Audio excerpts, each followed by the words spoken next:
With Rambo: Last Blood hitting theaters just around the corner, I thought it'd be fun to look back where the series all began with First Blood back in 1982. Let's have a look.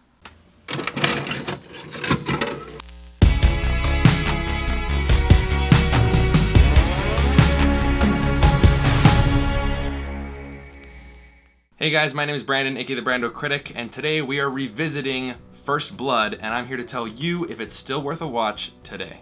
Now, before this video gets started, if you guys like talking about movies, that's what we do here, so make sure you hit that subscribe button. So in First Blood, we have John Rambo, played by Sylvester Stallone, and he's a Vietnam War veteran who has traveled to the Pacific Northwest to visit an old friend from the war, only to discover that his friend has died from cancer from breathing in too much napalm from the war. Now being the only one left of an elite group of soldiers, Rambo walks to a small town, simply looking for something to eat, and there he runs into the town sheriff, Will Teasel, played by Brian Dennehy, who considers Rambo an unwanted drifter and who has no business in their town. After dropping Rambo off at the edge of town, Rambo simply decides to turn around and walk back. This gets him arrested for vagrancy, resisting arrest, and possessing a concealed knife. After the police bring him back to the station and give him a ton of abuse, it triggers his post-traumatic stress disorder from the war, and he wages his own war on the police of that small town. And from there, it's a gripping chase of cat and mouse through the town and through the neighboring wilderness. So is First Blood worth a watch today? Yes, definitely. But before I go into the reasons why, I just wanted to give you more of a little personal story about this movie and why it's so significant to me and a lot of my friends. Now, as some of you know, I am from Vancouver, British Columbia, one of the best cities in the world. I might be biased, but I digress. And with Vancouver, a road trip and an adventure is in every single direction. You go north, you hit Whistler. If you go west, you hit Victoria. If you go south, you hit Seattle. And if you go east, you hit this place called the Okanagan, Kamloops, Penticton, Kelowna, Osoyoos, Shuswap Lake. But to get there, you have to go through this little town called Hope. And that is where First Blood was filmed. So I try to make an effort to go to the Okanagan every single summer. And to get there, I always drive through Hope. And every single time I'm there, I see the Dairy Queen, I see the gas station, I see the little landmarks of the town, and I'm just like, yep, First Blood. And watching this movie again, it is kind of cool to see all these action set pieces take place in a place that you know so well. And I know people who live in New York and Los Angeles and London and all these really big cities will be telling me, it's like, oh, I'm used to that. But a little town called Hope that I pass through every single year, seeing it in a movie like this, it's just a special treat. And if you ever get to go to Hope, definitely check out some of those landmarks. It's actually a really fun little town. And also, this one shot right here.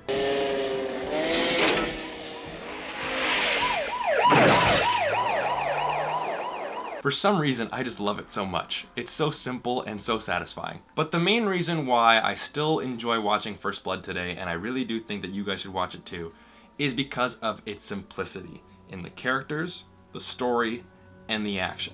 It's just so simple, it works. So for the characters, you have John Rambo as our protagonist, played by Sylvester Stallone. And he's a man of very few words, but Sylvester Stallone gives this really great performance just in the way of his facial expressions and his physical nature. This is a very physical performance, and even though he's not speaking, he's not telling you how he's feeling for most of the movie. The speech at the end is something else. I'll talk about that in a second. But you totally understand what he's going through, what he's feeling, by not saying anything. You know, film is a visual medium, and Sylvester Stallone knows that. And you're really able to really understand his performance just by his physical movements and the expressions on his face. And he gives a great performance in this movie. And he does have this one long speech at the end, which I won't spoil, but it really is spectacular. And I was talking to someone at work recently about this movie, and they said, you know what, Sylvester Stallone is such a bad actor that he's a great actor. And I think the scene with his speech is probably the best example of that. And I won't spoil it for you, but just watch the movie and you'll see what I mean. And he's a character that only knows one thing, and that's war. He was trained to be one of the best elite fighters in the army, and that's all he has. So when the war's over and he comes back to his country where people just treat him like crap at the airport or spitting at him, and he just doesn't know what to do with his life. He's so he's suffering from PTSD because of, you know, losing all of his friends in the war, and he doesn't have anything left to live for. So he reverts back to the only thing that he knows, which is to fight. And to oppose John Rambo is Will Teasel, the sheriff of the town, played by Bill Dennehy, and he is a wonderful villain. I always remember the one class in screenwriting class talking about writing villains, and my teacher at the time said, there's a couple ways to make your villain wonderful. Number one, make them believe that they are actually the good guy. If they really true believe and they speak with such conviction and all their actions have such conviction that they really do believe that they're doing the right thing and that our hero is the bad guy, then they're a great villain. And this character definitely has that. His pride, his ego gets in the way of just saying, you know what, John Rambo didn't really do anything.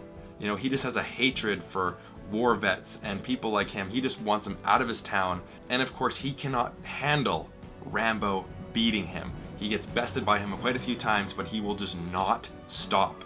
And that determination makes him a great villain too. And he has some great dialogue to work with, especially when he meets Colonel Troutman, Rambo's old colonel from the war, played by Richard Crenna. And they both have some great scenes together talking about, no, I need to do it this way. No, you don't understand. Rambo will kill you guys. And it's a lot of butting heads, and it's really great to see. You get to see the inner workings of the villain trying to kill John Rambo, because yeah, him by himself can't kill him, but his motivation and his conviction in the way he speaks and his resources are a great match for John Rambo. And that's all you need. You have three main characters and you put them in a very simple story. A simple chase of cat and mouse. But it also works in this way too. If you think of it on one hand, this is a slasher movie where a bunch of police officers are actively chasing the killer, or the slasher, the villain, right? In their minds, he's the villain. But he has post-traumatic stress disorder. That's why he's acting the way that he is. And of course, the cops, you know, they were pushing it, right? But out of context, you can see some of the scenes in this movie and think, you know what, Rambo's the bad guy. But on another hand, you can think of it as a tragedy when you think of it from Rambo's point of view. Like, he wasn't doing anything. He just wanted to eat. And then the cops pushed it, arrested him, and obviously treated him like crap, even though he left his, you know, Rambo put his life on the line for this country, and now he's being treated like absolute shit. You know, being abused in police stations. You know, this is not the world that he wanted to return to, and you know, he fought for this country and he's being treated like absolute garbage for it. So you think of it as a tragedy, and him just reverting back to that old way of thinking that, yeah, he's back in Vietnam. And you know what? The forests of British Columbia and the jungles of Vietnam sort of brings Rambo back to his element, right? He's in the jungle, or in this case, the forest, with living on nothing but the land, right? This is Rambo's territory. And it really is great to see the forests of BC in a movie like that, because they're really beautiful. If you get a chance to come here, guys, just go out in nature. It is absolutely breathtaking, but I digress. On one hand, it's a slasher movie, but on the other hand, it's a tragedy about post-traumatic stress disorder and the war. Put that into a simple cat and mouse chase story, and it works. It's surprisingly complex, and it's surprisingly simple at the same time. And because of that, and no CGI of course, the action scenes have much more weight to them. And especially in 2019, we don't really have that many straight action movies anymore. We have the John Wick series, but you know, those are so over the top and so stylized now that most of the action movies we have today are science fiction, fantasy based, superheroes, what have you. It's great to go back to a simple movie like this about a guy on the run from the cops with no CGI, and with a movie putting the drama and the characters and the story first and the action second. Therefore, when the action scenes do come, and they do come, it just has a lot more weight to it. Not only are you invested in the story, you're invested in the characters, but it's real. You know, those car chases are real, the explosions are real. You know, it does have this grittiness to it, this dirty ruggedness to it, and of course you're in the woods as well, so that adds to it. But it's so nice to come back to a movie like this after, you know, being subjected to so much CGI nowadays. It's really great to go back. Add in some simple, cheesy dialogue. Give that man a cigar! Bullseye! And a great soundtrack by Jerry Goldsmith, and you have yourself a solid movie. I'm gonna give First Blood a 4 out of 5. I really did enjoy this movie, and it was a treat to go back to watch it after all these years. And of course for me, it's a treat seeing my home on the big screen once again. So anyways guys, tell me down in the comment section down below, what did you think of First Blood, and what is your favorite Rambo sequel? I know I've seen all of them, but it's been a very, very long time. And if you want to see me do the Rambo sequels, definitely let me know in the comment section down below as well. And like I said in the beginning of the video, if you're new to this channel and you want to see more videos like this, definitely hit like and subscribe. And thank you so much again for watching. Take care.